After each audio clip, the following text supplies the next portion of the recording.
Super താരങ്ങളുടെ ആരാധകർ തമ്മിലുണ്ടാവുന്ന ഈ ഫൈറ്റുകളൊക്കെ നമ്മൾ കുറെ കാണാറുണ്ട്. എന്നാൽ സൂപ്പർ താരങ്ങൾ തമ്മിൽ പ്രത്യക്ഷത്തിൽ അങ്ങനെ വളരെ അപൂർവങ്ങളായിട്ട് മാത്രമേ അവർ തമ്മിലൊരു അടി നടക്കാറുള്ളൂ.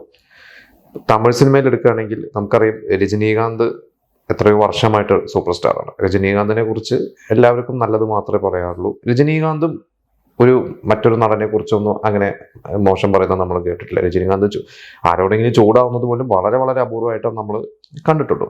പിന്നെ അത് മാത്രമല്ല, അദ്ദേഹം സ്റ്റേജിൽ ഒക്കെ ഫാൻസിനെയൊക്കെ ഇന്ററാക്ട് ചെയ്യാനൊക്കെ നമ്മൾ വല്ലപ്പോഴും വർഷത്തിൽ ഒരിക്കലൊക്കെ അദ്ദേഹത്തിന്റെ ഏതെങ്കിലും സിനിമ റിലീസിനോടനുബന്ധിച്ചിട്ടൊക്കെ അദ്ദേഹം വരാറുള്ളൂ. അല്ലാതെ അദ്ദേഹം അങ്ങനെ ഇന്റർവ്യൂസ് കൊടുക്കുന്നതൊന്നും നമ്മൾ കണ്ടിട്ടില്ല. ഇപ്പൊ ഈ കൂലി സിനിമയുടെ ട്രെൻഡ് ആയിക്കൊണ്ടിരിക്കുന്ന കൂലി സിനിമയുടെ pre release event Sun T വിയിൽ വന്നതിൽ എല്ലാവരും ഒരുപാട് ചർച്ച ചെയ്തിരുന്നായിരുന്നു. അതിൽ അഭിനയിച്ചിട്ടുള്ള അല്ലെങ്കിൽ അതിന്റെ ടെക്നീഷ്യൻസിനെ എല്ലാവരെയും കുറിച്ചും രജനീകാന്ത് ഒരുപാട് പുകഴ്ത്തി സംസാരിച്ചിട്ടുണ്ടായിരുന്നു. എന്നാൽ അതിലൊരു ചില കാര്യങ്ങൾ, രജനീകാന്ത് പറയാത്ത ചില കാര്യങ്ങളെ കുറിച്ച് ഒരുപാട് ചർച്ചകൾ വന്നിട്ടുണ്ട്. ഇപ്പോൾ ലോകേഷിന്റെ ആദ്യത്തെ സിനിമ മാനഗരം. അപ്പൊ നമുക്കറിയാം, മാനഗരം എന്ന് പറയുന്ന അധികം ആരും അറിയാതെ വന്നൊരു സിനിമ ഭയങ്കര സൂപ്പർ ഹിറ്റായി. പിന്നെ കൈദി മുതലാണ് ലോകേഷിന് ഹിറ്റുകൾ കിട്ടിയത്, അല്ലെങ്കിൽ ലോകേഷ് ഒരു മുൻനിര സംവിധായകനായി മാറിയത്. അപ്പോൾ രജനീകാന്ത് ലോകേഷിനെ കുറിച്ച് പറഞ്ഞൊരു കാര്യമുണ്ട്. ലോകേഷ് എന്ന് പറയുന്ന സംവിധായകൻ ഞാൻ മാനഗരം എന്ന് പറയുന്ന ഒരു സിനിമ ഇറങ്ങിയപ്പോൾ ശ്രദ്ധിച്ചിരുന്നു. അത് കഴിഞ്ഞ് പിന്നെ വിവരമൊന്നും ഉണ്ടായിരുന്നില്ല. പിന്നെ കൈദി എന്ന് പറയുന്ന ഒരു സിനിമ സൂപ്പർ ഹിറ്റ് ആയപ്പോൾ ആരാണ് അതിന്റെ സംവിധായകൻ എന്ന് ഞാൻ അന്വേഷിച്ചപ്പോഴാണ് ലോകേഷാണ്, മാനഗരം ചെയ്ത ലോകേഷാണെന്ന് അറിഞ്ഞു. അങ്ങനെ ഞാൻ ലോകേഷിനെ വിളിച്ചു. ഞാൻ ലോകേഷിന്റെ അടുത്ത് എനിക്ക് പറ്റിയൊരു കഥയുണ്ടോ എന്ന് ചോദിച്ചു. അപ്പൊ അന്ന് മുതൽ ഇവര് തമ്മിലുള്ള ഒരു ബന്ധം അന്നാണ് തുടങ്ങുന്നത്. പിന്നീട് കുറെ കാലം എടുത്തു ഈ പറയുന്ന കൂലി വരെ എത്താനായിട്ട്. പക്ഷെ രജനീകാന്ത് ഇതിൽ കൈദിയെ കുറിച്ച് പറഞ്ഞു, വിക്രം സിനിമയെ കുറിച്ച് പറഞ്ഞു. പക്ഷെ രജനീകാന്ത് പരാമർശിക്കാതെ പോയ 2 സിനിമകളുണ്ട്. ലോകേഷിന്റെ തന്നെ മാസ്റ്റർ ലിയോ.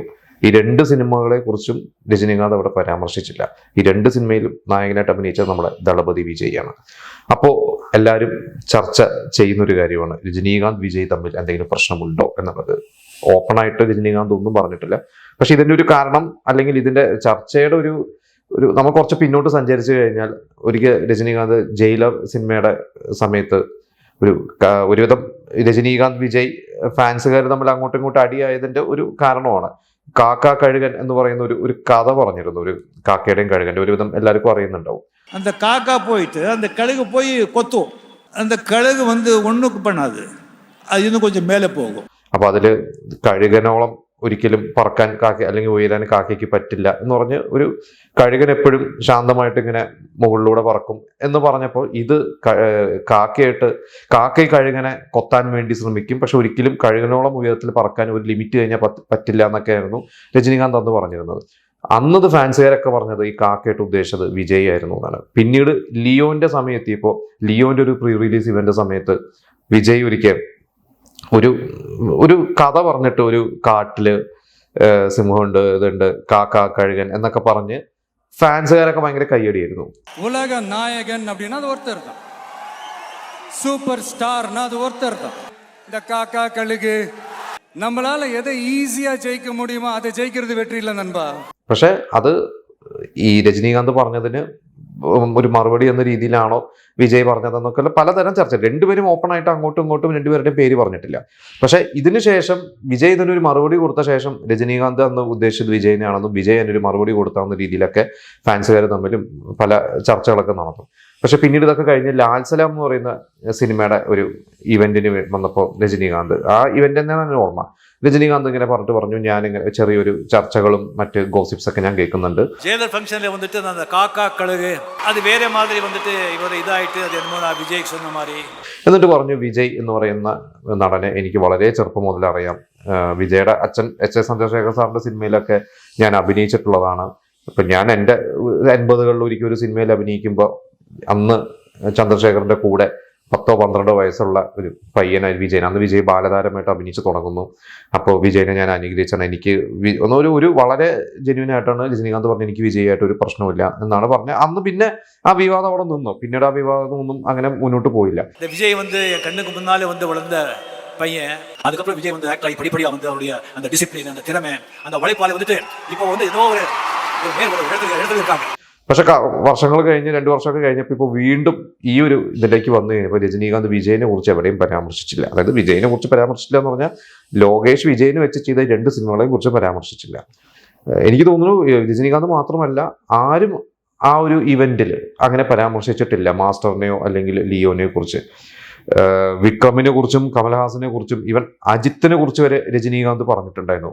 എന്തോ പറഞ്ഞപ്പോൾ പറഞ്ഞു നാഗാർജുനനെ ഒന്ന് കമ്പയർ ചെയ്യുന്ന കാര്യത്തിൽ പറഞ്ഞപ്പോൾ പറഞ്ഞു നാഗാർജുനെ കുറിച്ച് പറയുമ്പോൾ എനിക്ക് പറയേണ്ടത് വെങ്കടപ്രഭുവിന്റെ ഒരു സിനിമയിൽ അജിത്ത് പറയുന്ന ഒരു ഡയലോഗാണ് എന്നും പറഞ്ഞ് ഒരു ഡയലോഗ് വരെ രജനീകാന്ത് പറഞ്ഞു. അത് മങ്കാത്ത സിനിമയെ കുറിച്ചാണ് പരാമർശിച്ചത്. അപ്പൊ എല്ലാവരെയും കുറിച്ച് പറയുന്ന രജനീകാന്ത് വിജയനെ കുറിച്ച് വിജയുടെ സിനിമകളെ കുറിച്ച് പറഞ്ഞിട്ടില്ല എന്നുള്ളതാണ്. ഇത് കഴിഞ്ഞ് സൺ പിക്ചേഴ്സിന്റെ കലാനിധി മാരൻ സ്റ്റേജിൽ കയറിയിട്ടും 2-3 തവണ പറഞ്ഞൊരു കാര്യം, അതിനെക്കുറിച്ചും ഒരു ചർച്ച നടക്കുന്നുണ്ട്. അതിൽ പറഞ്ഞത് സിനിമയിൽ ഇവിടെ തമിഴ് സിനിമയിൽ ഒരേ ഒരു സൂപ്പർ സ്റ്റാറേ ഉള്ളൂ, അത് രജനീകാന്താണ്. രജനീകാന്തിന്റെ റെക്കോർഡ് രജനീകാന്ത് തന്നെ ബ്രേക്ക് ചെയ്യുള്ളൂ, വേറെ ആരുമില്ല എന്നും പറഞ്ഞ് അതും വിജയിക്കാണ് ആ ഒരു കൊട്ടു കൊടുത്തത് എന്നുള്ള രീതിയിലൊക്കെ ചർച്ചകൾ വരുന്നുണ്ട്. நம்பர் 1 இடத்துல இன்னும் ஒருத்தர் தான் இருக்காரு, அது ரஜினி சார் தான். ரெக்கார்ட் மேக்கரும் ரஜினி சார் தான், ரெக்கார்ட் பிரேக்கரும் ரஜினி சார் தான்.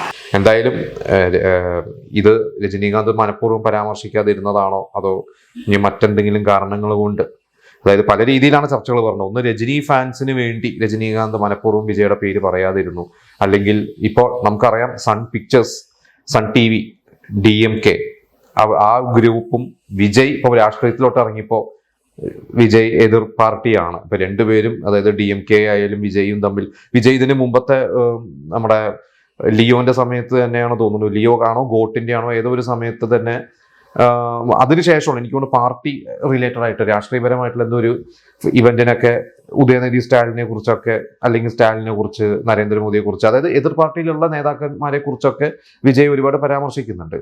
അപ്പോ സൺ പിക്ചേഴ്സിന്റെ ഈ പറഞ്ഞ ഒരു DMK-യുമായി ബന്ധപ്പെട്ട് നിൽക്കുന്നത് കൊണ്ടാണോ രജനീകാന്ത് ഇത് പരാമർശിക്കാതിരുന്നത്? അപ്പൊ പലതരത്തിലുള്ള ചർച്ചകളാണ് നടക്കുന്നത്. പക്ഷെ ഇതിനിടയ്ക്ക് ഞാൻ മറ്റൊരു വാർത്ത അറിഞ്ഞു, വിജയുടെ ജനനായകൻ എന്ന് പറയുന്ന ഒരു സിനിമ പൊങ്കലിന് റിലീസ് ചെയ്യുന്നു, ജനുവരിയിലാണ് അടുത്ത വർഷം. ആ സിനിമയുടെ സാറ്റലൈറ്റ് റൈറ്റ്സ് വാങ്ങിയത് സൺ TV ആണെന്നാണ് അറിഞ്ഞത്. എനിക്ക് ഒഫീഷ്യലി എനിക്കറിയില്ല, അങ്ങനെ പല ചർച്ചകളും കേൾക്കുന്നുണ്ട്. അപ്പോൾ എന്തായാലും നമുക്ക് നിങ്ങൾക്ക് ഇതിനെക്കുറിച്ച് അറിയുമെങ്കിൽ, കാരണം രജനീകാന്ത് വിജയ് തമ്മിൽ എന്തെങ്കിലും ഈ പറയണ പോലെ അവർ തമ്മിലുള്ള എന്തെങ്കിലും ഒരു അസ്വാരസ്യങ്ങളാണോ ഇതിന്റെ പിന്നിലുള്ളത്, നിങ്ങൾക്ക് എന്തെങ്കിലും അറിയുമെങ്കിൽ അല്ലെങ്കിൽ എന്താണെന്ന് നിങ്ങൾക്ക് തോന്നുന്നത് നമ്മളോട് ഷെയർ ചെയ്യാം.